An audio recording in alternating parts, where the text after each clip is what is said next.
continue with this, I want to ask you, Hannah, how I know of course, we're in the 10th week of our Faithful God series and book study, and we are in the second part already, right? So the first part is the roots of Israel's unfaithfulness, and then now we are being introduced to the judges, right? So let me ask you this, Hannah. So far, among the judges that we have that have been introduced, who's your favorite judge so far? Right. So, and who can you relate to? Who's my favorite? Favorite, yeah. And who can I relate to? Yeah. Actually, before we started the series, when I knew that we were gonna do this series on judges, I already had a favorite. It was Deborah. But because I feel like I can relate to Deborah, but actually, or I aspire to be a Deborah, but actually after the sermon, my favorite now is Shamgar. Shamgar? With the ox goad? Yes. Why Shamgar? Well, because it just shows God's power, that He can actually use anybody. And that's the same story for all of the judges, that it's similar, but Shamgar was, for me, he was an outsider, and he did something which seemed impossible. Yeah. Really, I can't believe that he actually did that on his own. How many did not he kill? Hebrew, right? And not Hebrew, yeah. So, how about you guys? What about you? Who's your favorite judge so far? Don't go ahead, right? So I know there are more judges to be mentioned, but so far, who's your favorite judge, and who can you relate to? Right, so drop it in the comment section, and we want to hear from you. I wonder if who's Apple favorite? Mine would how be. About you? Who's your favorite? There's a lot. No, I would say the first one is Othniel. He's just an ordinary, faithful. It's ordinary hero.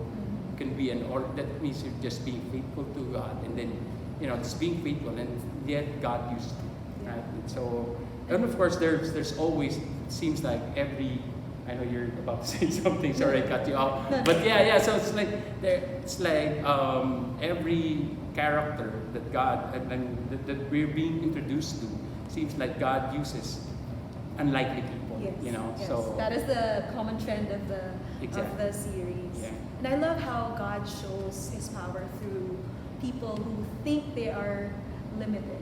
Right? That we think we have so many weaknesses. I'm not the right person for the job. But God, shows His power through these people, so that I think it's how God shows us that He can use us too. So I'm really encouraged so far by this Faithful God series. Yeah, and it's gonna be more exciting as we unpack this later, and then we're gonna have we're on the Gideon. Yeah, another exciting story. Yes. Yeah. So. Yes. All right. So let's just continue reading before. Flor Delina. Good evening, Kit and Hannah, and hello. So, that's it. All right. So, okay. As we move on to our message, let's do a recap for last Sunday's message, right? So, of course, we were discussing about this is actually the fourth time already as fourth cycle, and we can see here in Judges 6:1, right, that the Israelites did evil in the eyes of the Lord. So. Again, so this is a familiar scene already. This is a fourth cycle, and for 7 years He gave them into the hands of the Midianites. So, just want to give you a background or a quick recap of this. I know it was discussed last Sunday, but today we're gonna unpack it a little bit more and looking at the different aspects. All right.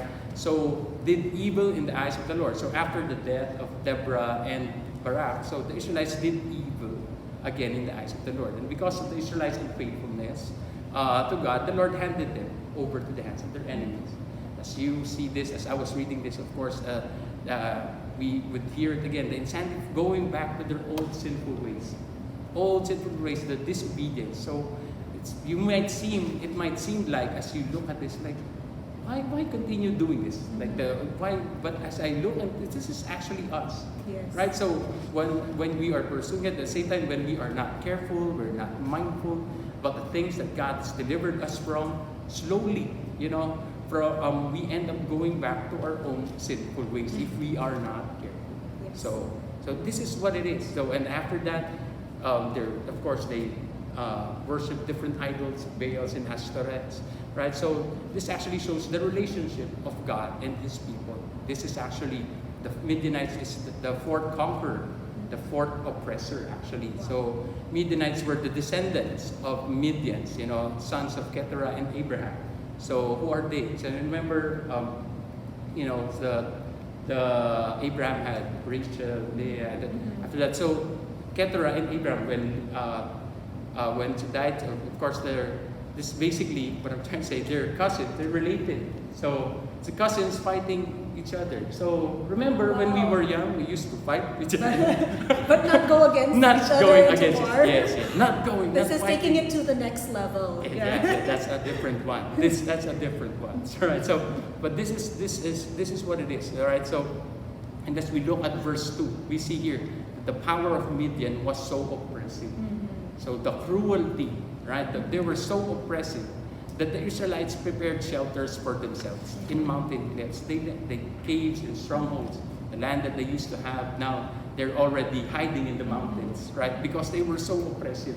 The Midianites were so powerful. And then we can see here that the author actually describes clearly what type of conquerors they are.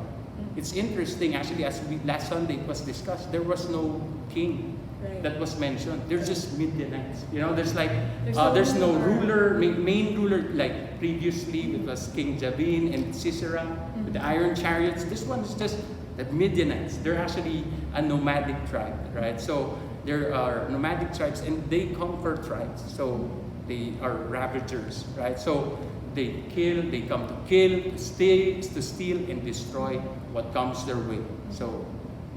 With that, they have camped on the land that the Israelites used to own, so ruining everything in their path, right? So, if you go to the text, actually, the author used the term like locusts, who ravage and destroy everything, like locusts, right? So, leaving nothing behind, right? So, what caused them to live a life of disobedience? And as we see that, a life of sin, that's what sin does, right? So, sin will kill, will steal, and destroy like locusts, leaving nothing behind. It may seem good at first, but honestly, it's not. You're left with nothing, right? So, actually, as we move on, the Israelites are already in the promised land, but now it seems that they're back in Egypt. Of course, that's what the author was mentioning earlier on the text. So, not owning anything. So, the land was given to the Israelites as part of their identity. Imagine you have your own, it's a promised land, something that was given to you, and now it was taken away. You're driven out of your own land. Exactly. So the land flowing with milk and honey, the enemy now owns their lands and crops. And that's why they were greatly distressed. They were oppressed. And if you look in verse 6, actually continue reading, they have now become impoverished. So Midian was so impoverished that the Israelites, that they cried out to the Lord for help. They cried out to the Lord for help. So it's the cycle. The main issue is that there's trouble, right? So the Midianites came, the Israelites called to God for help. So they have recognized the situation. Oh, we cannot do it on our own, right? So they know that there's God, but for the longest time they would just not acknowledge, where there is a God there. But so that means that recognizing the situation and calling out to God would not be enough, as it won't solve their situation, right? So they have been doing this for the longest time. It's like a cycle. There's something for generations. It's been cycle. Exactly. Exactly. So the only thing that happens when you recognize the situation is that you realize how helpless and how hopeless you are. So that's when you cry out. When you're in your lowest point, you just realize and you recognize, like, I am helpless, I am hopeless, and now you cry out to God for help, right? Yeah. It could be sin, it could be disobedience. The thing is, like, God doesn't want you to be in that situation, and yet at the same time, it's not God, oh, I want you to be in this situation. No, it's just you who brought it to yourself. Yeah. not just you, the sad thing about sin is that not just you, but the people around you is being affected as well. Right? So much like here. So that's why the Israelites, they cried out to God for help. And of course, as we move on to the text, it's not included in the the prophet came and told them about it. So I'm gonna continue with the narrative approach of this. The prophet came and told them about their disobedience. A prophet came, and then how the Lord had brought them out, reminded them. The prophet reminded them how the Lord had brought them out of Egypt. And then after that, the author shifts, and then an angel of the Lord appeared to Gideon. And you know the story, he was actually threshing wheat in a winepress. He was hiding. Like the thing that we know about when I was young, I would go to attend Sunday school. I remember like when Gideon was a mighty warrior, like I would be the mighty 300, yes. with the lamb. So I wasn't reading my Bible back then. I didn't know that the first time. I only knew. I didn't know that the author that of Gideon was actually being introduced first time, hiding in a wine press, right? So threshing wheat in a wine press. So the one thing that already stuck me is like, he's already a mighty leader, a mighty warrior, a destroyer. So greeted him. So the angel of the Lord greeted Gideon, which is mighty, and he said, greetings, the Lord is with you, mighty warrior. That's what he said. The Lord is with you, mighty warrior. So actually the meaning of Gideon is a destroyer. True, destroyer, tree cutter. Gideon is actually the youngest son of Joash of the Abiezrites, right? So he questioned the angel when he was having that conversation. He said, the angel of the Lord, Gideon questioned the angel and asked where God was. It's like, and all his wonders, like mighty warrior. He was greeted as mighty warrior. He didn't recognize that. Right. Because he was in the physical situation that he was in. He knew that it was real. It's like mighty warrior. The Lord is with you. How can I say that if God is with me, then why am I experiencing this? Right. So it could be that he was not recognizing he was looking beyond of like the original. He knows. It's like he knows, but he knows that he was sinning. It could be he knows that it was them that led him to the situation. But he was like, probably he was just looking at, oh Lord, where was he when he was supposed to save us, right? So that's what it is. So as we continue on with the story, so God, he asked that the angel of the Lord responded to Gideon to go. You know, enough of your questioning. Just go and save Israel. Sometimes it's like that. It's like, take charge, go.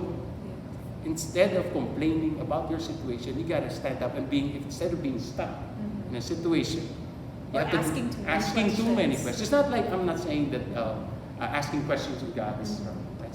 It's like praying to God or asking. No, it's like sometimes you just have to go and do something about your situation. So that's what happened, right? So responding to the angel, how can he save Israel? So actually he shifted the author's conversation. You look at that in Judges 6, like it shifts now. So he asked, like, how can he save Israel? So he was looking at himself still, like he was the least in his tribe and his family, the tribe of Manasseh, right? So sensing and realizing that he was not speaking, as we move on to the text, chapter 6, sensing and realizing that he was not speaking to an ordinary prophet. So Gideon asked for a sign. So it's like, I feel like this is not an ordinary person. It's like, so he decided to bring an offering. He said, don't go away. He told the angel of the Lord, said, I'm gonna come back. So he offered an offering, right? So he went back, prepared a goat and bread with wheat. Like I mentioned, that's something. It could be, it wasn't mentioned. It could be pinapaitan because it was on this context right now, maybe, but a goat, no, but it wasn't mentioned. No, so but the angel consumed it. You know, the fire went down, and then after that, the offering was consumed. So God prepared. Fun. You know, like maybe it was like that. He was doing what's his name? What's the name of the what's that? The guy who always does like with the meat. I I don't know. Gordon Ramsay? No. You? Maybe you? Not me. I know I like to cook, but not Pastor Pastor Robert. Robert, no. Not Pastor. I forget about. I'm losing. Maybe God didn't remember. But you know what I'm talking about again. Anyway, so. But I can imagine the offering. Okay, let's go back to this, right? So Gideon prepared and served the offering of the Lord, right? So the offering was consumed. That was and then as we move on the text, right? Judges 6:22 to 23, when Gideon realized that it was the angel of the Lord, he exclaimed, "Alas, sovereign Lord, I have seen the angel of the Lord face to face." But the Lord said to him, "Peace, peace, do not be afraid. You are not going to die." So all of a sudden, Gideon realized that he encountered God. Right? So because he knew and was troubled because he had seen the Lord's holiness, that Gideon realized that he was not talking to an ordinary person. He's not talking to an ordinary prophet. So, or it could be an angel. It was in our study, it says it could be a theophany, a manifestation of God in the Bible that's tangible to the human senses. But that's what it is. So there's no record of an angel actually appearing to a person and dying, right? So that means this was God.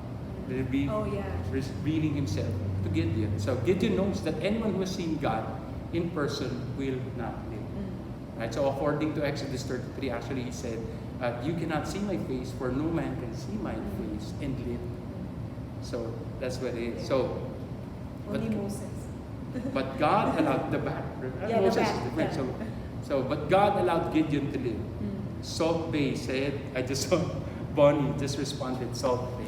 Oh. Okay, yeah, so it's hard to that's who it was. do you know who No. I was talking? I still don't know. Because you're watching too much other I'm watching shows. other things, yes. Yeah, other cooking shows. Yeah. Alright, so God allowed Gideon to live. Right? God's message to Gideon was not to be afraid, to have peace, and that he will not die. So that was the whole context, that's the whole story. As we move on with our message tonight, as we unpack this, we will answer what is the result of having an encounter with God. Because he was fearful, right? See, he was at first, not sure. he wasn't sure. He was, of course, you have to imagine they were oppressed. He was hopeless, discouraged. Because the reality is there that he was pressing wine, pressing wheat in the wine press, right? So and then the angel of the Lord appeared to him. So and that he had an encounter with God. So as we move on with the message tonight, as I mentioned, what is the result of having an encounter with God? What is the result of having an encounter with God? I'd like to share with you tonight, Hannah and Victory SoCal family, three simple things. An encounter with God will bring you real peace. I know it was mentioned to be unpacked. It was mentioned last Sunday, but let's talk about this a little bit more, right? So, an encounter with God will bring you real peace. Why real peace, right? So, the Lord, so we can see in verse 24, it was mentioned, the Lord is peace, right? So, the word peace in the Hebrew word was called shalom, right? So, which speaks of wholeness, nothing missing, nothing broken. And of course, the word shalom encompasses health, security, good conditions, success, comfort, safety, happiness, wellness, wholeness, and soundness. So it reassures that everything is all right. It gives us a sense of well-being and removes all concern. So in Gideon's first interaction with the Lord, he was looking at his situation and he was troubled, right? There was no peace, right? Because of the physical condition he was in. But God's peace means rest, quiet, stillness in your heart. So it's not the absence of trouble, but it exists in spite of trouble. It exists in spite of trouble. And as we know this, that only God can bring real peace. It's only God can bring real peace. So even when times are difficult, you're at peace knowing that the Lord is with you. And the Lord is with you to bring you peace, real peace. There's false peace, not false. Not false teeth. False peace. False peace. Yes. right? So in Egypt, the Israelites, because they were being oppressed, remember, in Egypt, the Israelites, they're being oppressed because, and there's no peace. Even now, when they're in the promised land, they couldn't find real peace because of their disobedience. So regardless, right? So peace, as you look at this, peace is hard to come by nowadays, right? So people would do different things to bring them peace, right? To some, I'm not saying this is wrong, right? If they get your dream job, right? If you get your dream career, or you're pursuing the business. I'm not saying it's wrong, right? I'm not saying, I'm all for it. And I believe God wants you to be good stewards, and God wants you to be blessed, right? To have enough savings, right? So you're thinking like, oh, if I have this X amount of savings, I have this other things, then I would have a comfortable life and I would have peace. Right. Maybe temporarily it will give comfort, but it will not bring God's peace in your life. Because they're thinking of the peace of mind, like security, but then it's not real peace, like you said. Yeah. All right. So, hold on. All right. So, okay. So, to some, if they get once they achieved it, they thought they would eventually find contentment, like myself said, and find real peace. So. Yeah, so hold on, let me just read this. Can I connect my brother with other siblings, please? So, says Luigi Farron. Sorry, I have to. Yes, you could go to our website to get connect. And for now, and a Victory Group leader will reach out to you. Right? So I know we're going to this message, but this is a good timing for you, Luigi, because we have our Victory Group season is coming up, and we'll be praying about it later tonight, right? So and share the link of this broadcast to your brother. Who knows, could help. Yeah, it's a meme. Gabby said, "Oh yeah, it's a meme." So, and it's not on TikTok. All right. As we go about this, as we continue with the peace, right? So, as I was looking at this, sometimes people would want to purchase the most expensive things. I'm all for it, it's like having the most, people would desire the best shoe, the best new shoe that would come out. Ouch! The new bag that will come out. And then you would post it, got him, right, in social media. Got him. Ouch! Yeah. Would it bring you peace?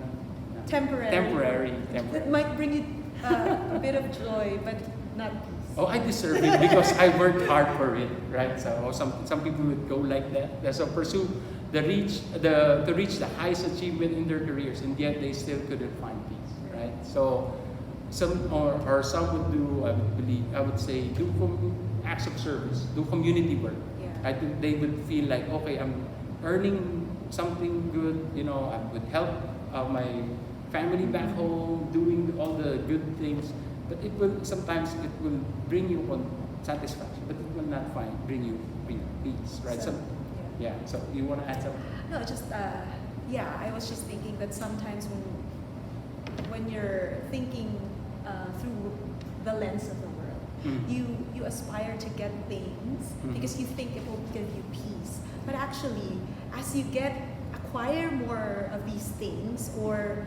sometimes when you don't have Jesus in your life and you acquire more things, you achieve more things in your career or business, but you're more depressed, there's more anxiety, there's more stress because there's no Jesus in the picture, or because there's no real peace. It only gives you a temporary joy, but you're always restless. And so I think that's why you're saying that it's hard to come by. Yes, exactly. And of course, as we look at that, as you reflect and as you pause and reflect, but what are the things that you use to bring you temporary peace, right? So as you knowing that God brings you real peace, what are the things as you reflect in your life? Are there things, right? So sometimes people result in, pills or addiction, over drinking. It's like, oh, just a little bit of this, a little bit of those, and then next thing you know, you're already, going the extra mile, already addicted to it, Or now, marijuana is legal here, so people can. Oh yeah. Oh, this is med. Yeah. Med. Yes. Exactly. So. To find their so-called happiness. Yeah. So you may use that to bring you temporary peace, but it will not bring God's peace. If there's anything, right? So only through Jesus, who is the Prince of Peace, right? So that's why as we encounter God, right? So as we encounter with God, it will bring you real peace. So as we move on with our next, right? So another result of having an encounter with God will be an encounter with God should lead a life of obedience. A life of obedience. When you encounter Him, it should lead to a life of obedience. Why am I saying that? Right? So sometimes when you encounter Him, you have a choice because of free will, right? You could choose to obey or not. But here, when Gideon had an encounter with God, he decided right away. As it was mentioned in our Sunday preaching, right? So Gideon's encounter with the Lord, you can see here in verse 25, God's commandment to Gideon was to tear down your father's altar. It doesn't belong to you. It's like, tear down your father's. It's like, it's not mine. It's like, it's tear down your father's altar to Baal and cut down the Asherah pole. That's where the townspeople of Israelites would come to worship. And God's commands like you have to tear down public. Yeah, you have to tear down. And so with that encounter, Gideon's encounter, it led him should lead to a life of obedience. So it's clear here that Gideon's family have now actually pursued the gods of the land, right? So they may know God, but they have included other gods in their household. So that's why the Lord's instruction first to Gideon was to tear down and cut down the idols. It belonged to his father's household, like what I have mentioned earlier, right? So an encounter with God Himself will lead you to break down your idols. So when you have a real encounter and you've made that decision, it should lead to break down your idols. Idols, what are idols? Things that you value more than God. Exactly. Good point. Things that you value. Or people. People. Okay, good. So in verse 26 we can see here, right? So then build a proper kind of altar to the Lord your God on top of His idol. So there's a proper kind. It was mentioned here that he made an offering, he made an altar, but God instructed him, hey, this is how you should create make a proper. God, because there was an altar before, but it was used to worship false gods, right? And so tear it down and then build a proper altar. And not just that, the proper. Yes, I agree. But remember the first time he made an offering. Yeah, the goat. Yes. You know who's the goat? That goat. Michael Jordan. No. Not that goat. Oh, sorry, that's controversial. I don't know if people. Okay, so people let's will not talk about it. Okay. Jesus is the goat. The lamb. The lamb. Yes. The goat. Okay, so offer the second bull as a burnt offering. So God required Gideon, after tearing down the altar, to build a proper altar. So basically, it's a public declaration. When you obey, here's what as I was reading, it's like when you build a proper altar, it's a public declaration of your obedience to Him. Right? So as an altar is a place of worship. Right? It's a place of worship. And of course, as sons and daughters of God, we should bring the right altar unto Him. Offer the proper sacrifice as well. Right? So while we know that an encounter with God means we should obey Him, something like what I mentioned, sometimes we fail to do it. Right? So how many times have you experienced this? You experience God's presence, like on a Sunday, as you lead worship, maybe Madel would lead a powerful prayer, sing worship, or pastor would preach the message, we were moved by the message, and then the following day, it's like you forgot about it. So, or maybe on a prayer night, normally after we pray, it's like after experiencing then the following day we'd end up not obeying the Lord. We would go. There's a choice because of free will, right? So that's why we should, as we encounter Him, there's a decision that we need to make, that we should obey Him, right? So we should obey Him. Tear down anything that hinders you from having a proper relationship with God, and of course, build the right altar to Him. Right? So what are those? What are those? Devote your time, right? Devote your time in prayer. Set a time, proper time and place to read the Word of God. Right? So you want to add something? I was just thinking that must have been very difficult for Gideon. You know, when the angel appeared, but I was just thinking that when the angel appeared to Gideon and he was told to do these things, it was very, if it were me, it would be very difficult to just act right away. Because there's so many, when you were talking up earlier about sacrifice, sacrifice meant that his father was gonna get mad at him, his whole family, his whole tribe, because he was gonna tear down this altar that people were using. And it wasn't his, right? It was his father's. And it was a public declaration. So not only was he doing this not only was he bringing shame to his family in that sense, but also he was doing it publicly for everyone to see. But so I was just thinking that sometimes God will ask us to obey in a way that may be difficult, and it shows that we need to sacrifice something. But if you do it right away, then you will see that encounter was real. You were able to actually obey because you're able to obey, and it's hard. I was just thinking about that. It's gonna be hard to tear down your altar. So tear down those idols and then build an altar. So in our day now, what would that be? What would those be? That's why we have mentioned, right? So actually connected with our next point. So it says here, an encounter with God, for our third point, should lead to a transformed life. So that's what you mentioned. So I don't want to go. But as you were mentioning, this is actually connected. Obedience, actually, it was from our preaching meeting. It's like what came out was encounter plus obedience equals transformation. Encounter plus obedience is equal to transformation. So there's a life of transformation needs to happen. So as you can see that, so Gideon took 10 of his servants in verse 27 and did as the Lord told him. But because he was afraid of his family and the townspeople, he did it at night. So he did it at night rather than in the daytime. Of course, he was afraid to die. He obeyed, but at the same time, as you move on with that story, you can see that the people wanted, when in the morning, the townspeople were angry. They wanted to kill Gideon, and then Joash was the father of Gideon, defended himself, and then Gideon was named Jerubbaal.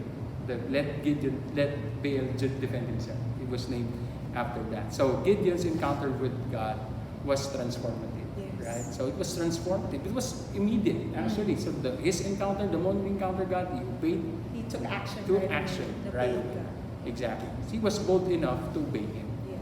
So remember, his initial dialogue was, he was the youngest. I'm the least. I'm the least in my family. I'm the smallest in my clan. Right? So I'm the shortest. You could be the shortest. Are you the shortest? In our siblings. Yes. I'm the shortest. But I'm the weakest. That's I'm why the youngest. I always wear heels. Yes. I remember Pastor Robert's like, I'm the youngest. But he could be the tallest. So anyway, smallest, looking at himself, but it didn't matter. When he had that encounter, when he obeyed, he recognized that God can fight for him. Like, as he was reflecting, okay, this God is real, and this God can fight for me. So in the beginning, he had questions about himself. Like, oh, are you sure, Lord? I'm the least in my clan. I'm the youngest, right? And my clan is not the best of all the clans, right? Yeah. And then, are you sure, Lord? Because where were you, right? Where were you when all of these things were happening? I didn't feel your presence. We were pushed to the edge of the mountains, right? Where were you? Yeah. But then he set aside all those doubts, right? All of those doubts and chose to obey God. And that's how the transformation Yeah. happened. Exactly, 100%. So on that same day, right, he was transformed completely. So you see that, regardless if he knew that townspeople would not like what he has done. Right. So actually, the persecution happens. When you tear down, build, there will always be people who will be against you, right? People wouldn't like it. People wouldn't like what you're a changed person. They would look at you. Why are you doing this? When you make a decision to follow God, people will go. Persecution will happen. Is what I'm trying to say. So, but then again, you have to fight for it, right? So, as followers of Christ, we should be transformed in the likeness of Him, right? So, regardless if you might be persecuted because of your faith, Yes. right? So, when you have an encounter with God, that's how we should respond.